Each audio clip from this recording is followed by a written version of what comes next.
चुड़ैल की बेटी का जन्म। अमावस्या की काली रात थी। मायागंज के वीरान जंगल के पास स्थित शमशान में आज बहुत हलचल थी और इस हलचल के पीछे कारण था एक चुड़ैल के प्रसव का समय करीब होना। कई सारी चुड़ैलें उस गर्भवती चुड़ैल को घेर कर खड़ी थी और मन ही मन कुछ बुदबुदा रही थी। उधर वो चुड़ैल दर्द से कराह रही थी। आह आह आह।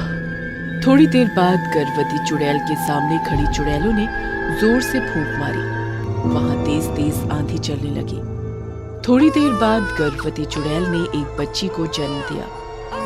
मत रो मेरी बच्ची, मत रो, ये कहकर उस चुड़ैल ने अपनी बेटी को गले से लगा लिया। इस घटना के अगले दिन की बात है। मायागंज शहर में रहने वाला सत्या अपने कंप्यूटर पर काम कर रहा था। रात के 11:30 बज रहे थे। तभी उसके फोन की घंटी बजती है। फोन की स्क्रीन पर अननोन कॉलिंग लिखा आता है। Hello hello hello. Satya hello hello करता रहता है, लेकिन दूसरी तरफ से कोई आवाज नहीं आती है। अरे कौन है भाई? इतनी रात को क्यों परेशान कर रहे हो? अगर बात नहीं करना तो कॉल क्यों करते हो? ये कहकर वो फोन रख देता है और झल्लाते हुए कहता है, जब से कॉल रेट सस्ते हुए हैं, ये फोन पर परेशान करने वालों की संख्या बढ़ गई है। मेरा वश चले तो कॉल रेट 4 गुने बढ़ा दूं। सत्या बड़बड़ाते हुए फिर से अपने काम पर लग जाता है। कुछ मिनट के बाद फिर से उसके फोन की घंटी बजती है और एक बार फिर से उसकी स्क्रीन पर अननोन कॉलिंग लिखा हुआ आता है। वो इरिटेट होकर फोन की ओर देखता है और फोन उठा लेता है। Hello hello. अरे कौन बोल रहा है? मुंह में दही जमा रखी है क्या? तभी दूसरी ओर से धीमे से किसी औरत की आवाज आती है। सत्या, तुझे मारने वाली जन्म ले चुकी है। अब तू नहीं बचेगा, नहीं बचेगा तू। सत्या ने जैसे ही फोन पर यह सुना वो डर गया और उसने घबराई आवाज में कहा, कौन कौन बोल रही हैं आप? सत्या, तू बच सकता है तो बच। तुझे मारने वाली जन्म ले चुकी है। अब तू नहीं बचेगा, नहीं बचेगा तू। सत्या कॉल करने वाले से कुछ और पूछता, उससे पहले फोन कट गया। वो हलो हलो ही करता रह गया। ये कौन हो सकता है? कौन मुझे इस तरह आधी रात को धमकी दे रही है? सत्या मायागंज की एक सॉफ्टवेयर कंपनी में सॉफ्टवेयर इंजीनियर का काम करता था और अपनी माँ ललिता देवी और बहन सुगंधा के साथ रहता था। बहरहाल सत्या का मन अब काम में बिल्कुल नहीं लग रहा था, लेकिन कल उसे ये प्रोजेक्ट पूरा करके देना ही था। इसलिए वो फिर से कंप्यूटर पर काम करने लगा। काम करते करते अचानक उसका कंप्यूटर बंद हो गया। ओह, अब इसे क्या हो गया? वो कंप्यूटर को रीस्टार्ट करने ही वाला था कि कंप्यूटर खुद ब खुद ऑन हो गया। लो, खुद ब खुद बंद भी हो गया और ऑन भी। लगता है कोई भूत घुस गया इसके अंदर। कंप्यूटर फिर से ऑन हो गया, लेकिन इस बार जैसे ही कंप्यूटर ऑन हुआ, उसकी स्क्रीन पर खुद ब खुद लिखा हुआ आने लगा। अरे, अब फिर इसे क्या हो गया? इसकी स्क्रीन पर यह क्या लिखा आ रहा है? सत्या कंप्यूटर स्क्रीन पर लिखे वाक्य को पढ़ने लगा, लेकिन जैसे ही उसने पूरा वाक्य पढ़ा, उसके मुंह से चीख निकल गई। उसकी स्क्रीन पर लिखा हुआ था, सत्या, तुझे मारने वाली जन्म ले चुकी है। अब तू नहीं बचेगा, नहीं बचेगा तू। अरे, ये तो वही बात लिखी हुई है जो कुछ देर पहले मुझे फोन पर बोला जा रहा था। वो ये सब सोच ही रहा था कि एक धमाके के साथ कंप्यूटर की स्क्रीन टूट जाती है और स्क्रीन का शीशा टूटकर सत्या के चेहरे में चुभ जाता है और उसके चेहरे से खून निकलने लगता है और वो एक बार फिर से जोर से चीखता है, माँ, माँ। उसकी चीख की आवाज सुनकर उसकी माँ ललिता देवी और बहन सुगंधा भागती हुई उसके कमरे में आती है। क्या हुआ सत्या? क्या हुआ? क्या हुआ भाई? तुम इतनी जोर से क्यों चीखे? तब सत्या डरते हुए कांपती आवाज में बोलता है, माँ, ये कंप्यूटर, इसकी स्क्रीन, ये देखो कैसे टूट गई। इसके शीशे मेरे चेहरे पर लगे हैं। देखो, इससे कितना खून निकल रहा है। ये सब तुम क्या कह रहे हो सत्या? क्या हुआ तुम्हारे चेहरे को? और कौन सी स्क्रीन टूट गई? कंप्यूटर स्क्रीन तो बिल्कुल सही सलामत है और तुम्हारे चेहरे में तो कुछ नहीं हुआ है। उसके बाद सत्या ने देखा कि सच में उसका कंप्यूटर तो बिल्कुल ठीक ठाक है और यही नहीं, उसने आईने में देखा तो उसके चेहरे पर कोई घाव नहीं थे। लेकिन अभी कुछ देर पहले उसके साथ जो भी हुआ वो उसे झुठला भी तो नहीं सकता था। भैया, लगता है आप बहुत थक गए हो, सो जाओ, सुबह काम कर लेना। पूरी रात सत्या को नींद नहीं आई। उसे समझ नहीं आ रहा था कि आखिर कल रात जो उसके साथ हुआ वो सच था या सपना। अगले दिन वो ऑफिस तो चला गया, लेकिन उसका मन काम में बिल्कुल नहीं लग रहा था। इसलिए प्रेजेंटेशन देकर वो जल्द ही घर की ओर निकल गया। दूसरी ओर उसके घर पर उसकी बहन सुगंधा टीवी देख रही थी। टीवी पर उसकी पसंद का कुछ नहीं आ रहा था, इसलिए वो बार बार चैनल बदल रही थी। कुछ भी ढंग का नहीं आ रहा है टीवी पर, बंद ही कर देती हूँ टीवी। सुगंधा टीवी बंद करने वाली थी, तभी टीवी की स्क्रीन पर लिखा आने लगा, ब्रेकिंग न्यूज। अरे, अब कौन सी ब्रेकिंग न्यूज आ गई? तभी टीवी की स्क्रीन पर एक औरत आती है, लेकिन उस औरत का चेहरा नकाब से ढका हुआ है। सुगंधा उसे आश्चर्यचकित होकर देखती है। अरे, ये न्यूज चैनल वाले अब नकाब में ब्रेकिंग न्यूज पढ़ने लगे क्या? तभी स्क्रीन वाली औरत बोलती है, सुगंधा, तुम्हें और तुम्हारे पूरे परिवार को मारने वाली पैदा हो गई है। जिस तरह तुम लोगों ने मुझे मारा, तुम लोग भी मरने के लिए तैयार हो जाओ। अचानक टीवी की स्क्रीन से एक चुड़ैल निकलती है। उसकी गोद में एक छोटी सी बच्ची है। उसे देखकर सुगंधा जोर जोर से चीखने लगती है, माँ माँ, जल्दी आओ, वो आ गई है, वो फिर से आ गई है। ललिता देवी भागकर अपनी बेटी के पास आती है और वहाँ अपनी मरी बहू अंजलि और उसकी गोद में एक बच्चे को देखकर थर-थर कांपने लगती है। तब तक सत्या भी वहाँ आ जाता है। ये कहाँ से आ गई? इसे तो हमने। अचानक वो बच्ची हवा में उड़ने लगती है और जोर जोर से हंसने लगती है। भैया भागो, भागो यहाँ से, माँ भागो यहाँ से। लेकिन उसके भागने के पहले वो बच्ची उसके सामने आ जाती है और उसे जोर से धक्का मारकर जमीन पर गिरा देती है और उसके सीने पर चढ़ जाती है और उसका गला दबाने लगती है। छोड़ दो मुझे, छोड़ दो। लेकिन चुड़ैल की बेटी ने गला दबाकर उसे मार दिया। उसके बाद वो उड़ती हुई गई और सत्या के कंधे पर चढ़ गई। अरे माफ कर दो मुझे, माफ कर दो, मत मारो।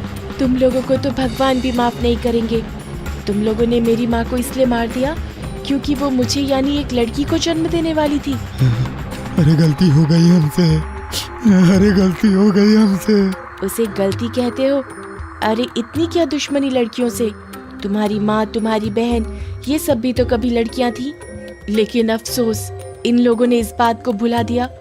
और मेरी माँ, जो बेचारी 8.5 महीने की गर्भवती थी, उसे सीढ़ियों से धक्का देकर नीचे गिरा दिया। सत्या की शादी अंजलि से हुई थी। शादी के बाद से ही उसे सत्या और उसके परिवार वाले दहेज के लिए तंग किया करते थे।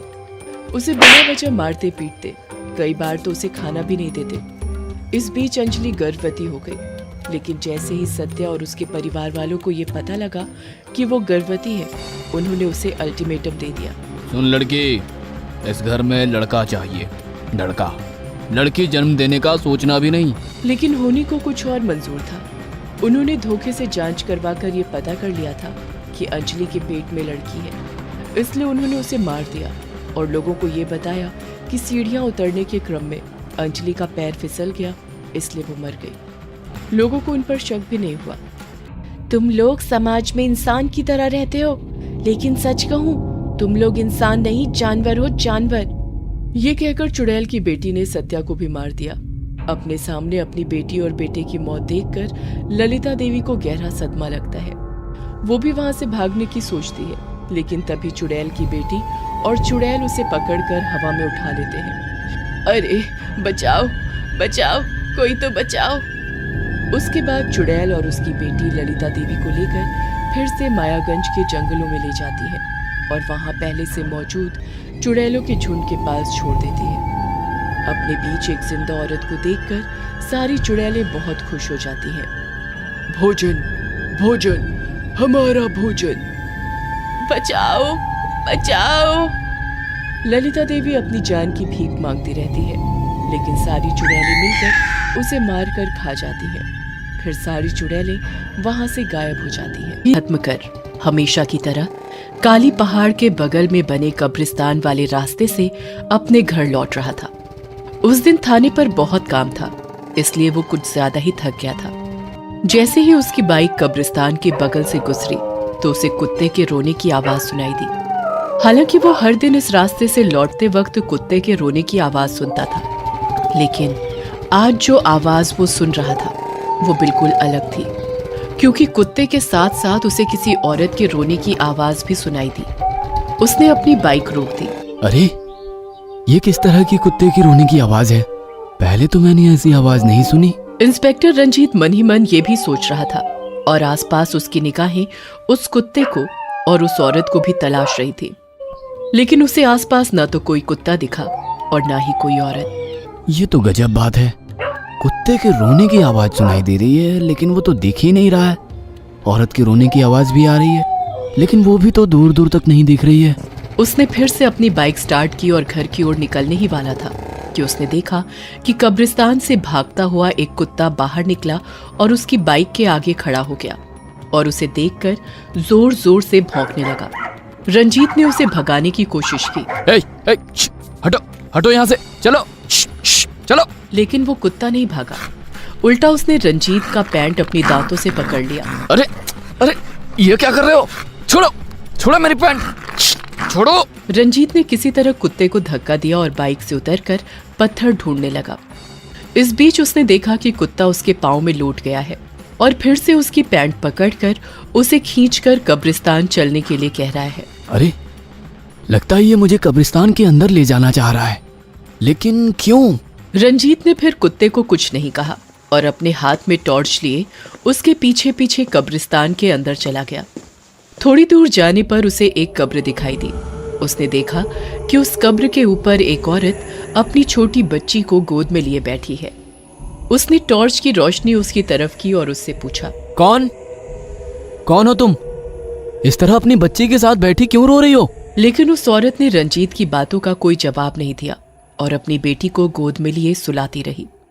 सो जा मेरी बिटिया, सो जा, सुख सपनों में खो जा मेरी बिटिया, सो जा, सो जा मेरी बिटिया, सो जा, सो जा, सुख सपनों में खो जा मेरी बिटिया, तू सो जा।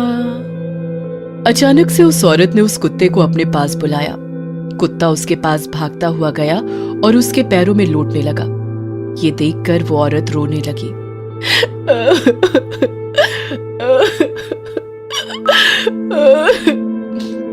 रंजीत ने जब उस औरत को देखा तो उसने फिर उससे पूछा, अरे, तुम बोलती क्यों नहीं?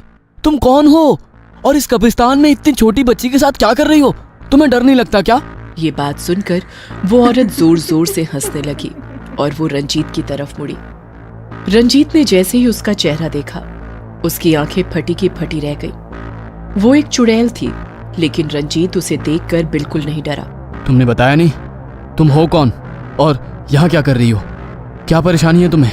रंजीत की बातों को सुनकर वो औरत एक बार फिर से उसकी तरफ देखकर रोने लगी और अचानक से गायब हो गई। अरे, कहाँ गई? कहाँ गई वो? रंजीत ने उसे ढूंढने की बहुत कोशिश की, लेकिन वो औरत उसे कहीं नहीं मिली। वो कुत्ता जो उसे लेकर वहां आया था वो फिर से रोने लगा। इंस्पेक्टर रंजीत अपने घर वापस लौट आया, लेकिन अभी भी उसकी आंखों के आगे उसी औरत और उस छोटी बच्ची का चेहरा घूम रहा था। कौन थी वो औरत? कब्रिस्तान में क्या कर रही थी? क्या उसके साथ कुछ गलत हुआ है? उस कुत्ते का उससे क्या संबंध है? लेकिन रंजीत को अपने किसी भी सवाल का जवाब नहीं मिला। अगले दिन वो पुलिस स्टेशन गया तो, लेकिन उसका मन काम में बिल्कुल नहीं लग रहा था। ये देखकर हवलदार माधव ने उससे पूछा, क्या बात है सर? आज आपका चेहरा बहुत उदास लग रहा है और मैं देख रहा हूँ कि आज आपका ध्यान कहीं और है। तब इंस्पेक्टर रंजीत ने कल रात वाली घटना हवलदार माधव को सुनाई। उस घटना को सुनकर माधव बहुत डर गया। सर, कल रात आप जिससे मिले थे, लगता है वो चुड़ैल थी। चुड़ैल? जी सर, चुड़ैल। मैं नहीं जानता कि वो कोई चुड़ैल थी या इंसान, लेकिन वो जो भी थी वो किसी मुसीबत में थी। हमें जाकर इस बात का पता लगाना होगा। लेकिन इंस्पेक्टर रंजीत की बात सुनकर हवलदार माधव डरते डरते उनसे बोला, अरे सर, भगवान का शुक्रिया कि कल रात उस चुड़ैल ने आपको कुछ नहीं किया और आपकी जान बच गई। आप एक बार फिर से उस कब्रिस्तान में जाकर क्यों किसी मुसीबत को दावत देना चाहते हैं? मेरी मानिए, आप वहाँ मत जाइए। क्या पता वो चुड़ैल हमारे साथ क्या करे। हवलदार माधव, मुझे नहीं पता था तुम इतने डरपोक हो। सर, डरपोक की बात नहीं है। कोई अपराधी होता तो मैं भिड़ जाता उससे, लेकिन चुड़ैल से। माधव, वो एक औरत थी और मुसीबत में थी। पुलिस का काम मुसीबत में पड़े लोगों की मदद करना, ना कि डरकर भाग जाना। तुम नहीं जाना चाहते तो कोई बात नहीं, मैं तो जाऊंगा ही। इंस्पेक्टर रंजीत की बातों को सुनकर हवलदार माधव को अपनी भूल का एहसास हुआ। वो उस रात इंस्पेक्टर रंजीत के साथ उस कब्रिस्तान की ओर निकल पड़ा। कब्रिस्तान के बाहर उसी तरह उन्हें कुत्ते और औरत के रोने की आवाज आई। थोड़ी देर बाद वही कुत्ता फिर उन्हें दिखा। माधव, ये देखो, ये वही कुत्ता है जो कल मुझे अपने साथ उस कब्र के पास ले गया था। वे दोनों उस कब्र के पास पहुंचे। कल रात की तरह आज भी वो औरत उसी तरह अपनी गोद में बच्ची को लिए हुए सुला रही थी।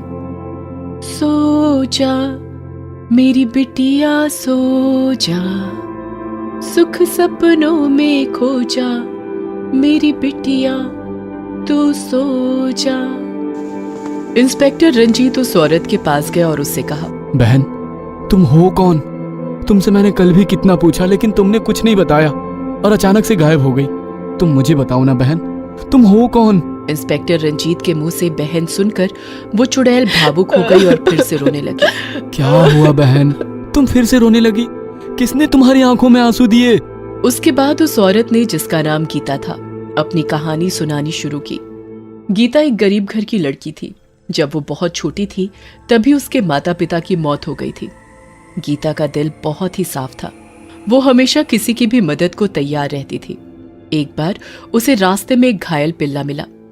हे भगवान, कितना छोटा सा है ये, इसे किसने टक्कर मार दी? ओह, कितना खून निकल रहा है इसे। गीता उस पिल्ले को उठाकर अपने घर ले आई। उसकी खूब सेवा की। वो जल्द ही ठीक हो गया। उसने उसका नाम मोगली रखा। उसके बाद तो गीता और उसकी ऐसी दोस्ती हुई कि वो एक दूसरे के बिना नहीं रह सकते थे। इस बीच गीता की शादी उसकी दूर की मौसी ने करवा दी। गीता मोगली के बिना नहीं रह सकती थी, इसलिए वो उसे भी लेकर अपने ससुराल आ गई। सुन मोगली, ये मेरा ससुराल है। यहाँ के लोगों को मैं अभी अच्छी तरह से जानती नहीं, इसलिए तू ज्यादा भाग दौड़ मत करना, चुपचाप बैठे रहना। लेकिन जल्द ही गीता अपने ससुराल वालों को जान गई। वो एक नंबर के लालची लोग थे। वो हमेशा दहेज के लिए गीता को मारते पीटते, उसे भूखा रखते। एक बार तो उसके पति और सास ने उसे इतना मारा कि बेचारी 2 दिन तक बेहोश रही। जब वो उसे मार रहे थे तो मोगली उन पर भौंकने लगा, तो उन लोगों ने उसकी भी पिटाई कर दी। यही नहीं, उसके ऊपर गर्म पानी भी फेंक दिया। हमारे घर में रहता है और हम ही पे भौंकता है, मार दूंगा मैं तुम्हें। जब गीता को होश आया तो उसने मोगली की ऐसी हालत देखी तो उसे रोना आ गया। उसने उसे बोला कि वो यहाँ से चला जाए, लेकिन मोगली उसे छोड़कर जाने को तैयार नहीं हुआ। इस बीच गीता गर्भवती हुई और उसने एक बेटी को जन्म दिया। बेटी को देखते ही उसके ससुराल वालों का पारा चढ़ गया। एक तो ये मुफ्तखोर थी ही घर में, ऊपर से ये एक और मुफ्तखोर को ले आई। लड़की जन्म दिया इसने। माँ ले आई तो क्या हुआ, आज मैं इन दोनों को ही ठिकाने लगा दूंगा। गीता के पति ने दोनों का गला घोंटकर मार दिया और रातों रात कब्रिस्तान में दफन कर दिया। मोगली ने यह सब देख लिया था। उधर उसके ससुराल वालों ने लोगों को यह बता दिया कि गीता किसी के साथ भाग गई है। हे भगवान, कितना जल्लाद था तुम्हारा पति, और कैसे जानवर थे तेरे ससुराल वाले। उन्होंने 2 मासूम की हत्या कर दी, लेकिन अब वो जल्लाद बाहर नहीं रहेंगे। उन जानवरों को मैं कड़ी से कड़ी सजा दिलवाऊंगा। इंस्पेक्टर रंजीत और हवलदार माधव तुरंत उसके ससुराल पहुंचे और उसके पति और सास को गिरफ्तार कर जेल भेज दिया। उन पर मुकदमा चला और उन्हें फांसी की सजा मिली। उसके बाद गीता की आत्मा को मुक्ति मिली। उस दिन के बाद मोगली इंस्पेक्टर रंजीत के घर रहने लगा।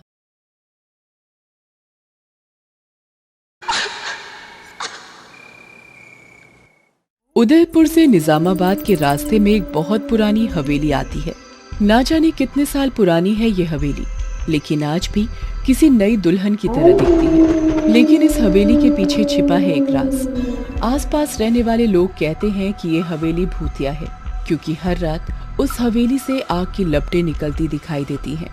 फिर किसी औरत के चीखने की आवाज आती है, कभी औरत के पायल की आवाज आती है तो कभी ऐसा लगता है कि आधी रात के बाद कोई औरत छत पर घूम रही है जिसने एक छोटे से बच्चे को गोद में उठा रखा है। उस औरत के बाल खुले हुए हैं जो हवा चलने पर उड़ने लगते हैं।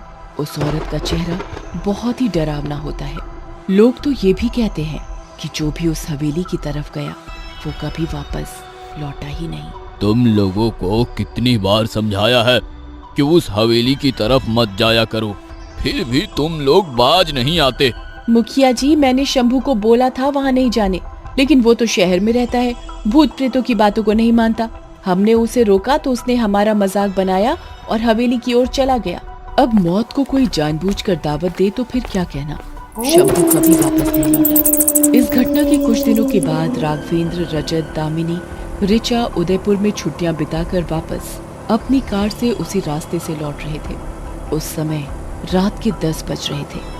ये चारों एक दूसरे को बचपन से जानते थे और फिर संयोग ऐसा रहा कि स्कूल की जान पहचान कॉलेज तक आते आते प्यार में बदल गई।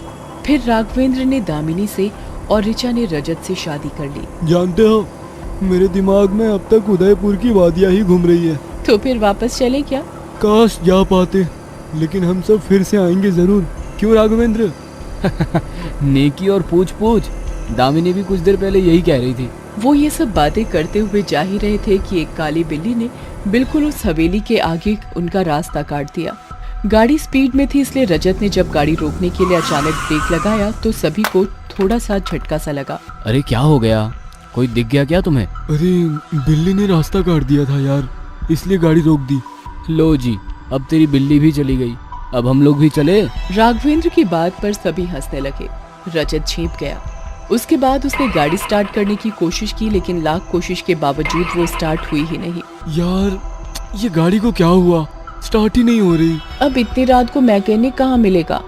यार ये सामने किनकी हवेली दिख रही है? मेरी तो नहीं है। वो तो पता है। चलो ना फिर हम उनसे कोई मदद मांगे, या कम से कम आज रात को यहाँ रुकने का जुगाड़ हो जाए। वे सभी पैदल ही सामने की हवेली की ओर चल पड़े। जैसे ही वे हवेली के बड़े से गेट पर पहुंचे, एक वॉचमैन ने उन्हें सलाम किया और अंदर आने को कहा। वो सभी उस वॉचमैन को घूरते हुए अंदर गए। यार उस वॉचमैन को देखा? उसे देख ऐसा लग रहा था कि वो हमारा ही इंतजार कर रहा था। वो अभी बातें कर ही रहे थे कि ऋचा की चिल्लाने की आवाज उनके कानों में पड़ी। उन्होंने देखा कि वही वॉचमैन ऋचा के बाल पकड़कर खींचता हुआ हवेली के अंदर ले जा रहा है। ऋचा जोर जोर से चीख रही है, ए वॉचमैन, छोड़ छोड़ मेरी पत्नी को। लेकिन वो वॉचमैन बिना उसकी बात सुने ऋचा को खींचते हुए ले जा रहा था। उसके पीछे पीछे सभी हवेली में दाखिल हुए, लेकिन वो दोनों अंदर जाते ही गायब हो गए। अंदर से वो हवेली बिल्कुल अजीब लग रही थी। हर ओर मकड़ी के जाले ही जाले दिख रहे थे। अंदर आते ही उन्हें किसी औरत के लोरी गाने की आवाज सुनाई देने लगी। आजा री निंदिया, निंदिया रानिया जा, छुटकी को सुलाने, निंदिया रानिया जा।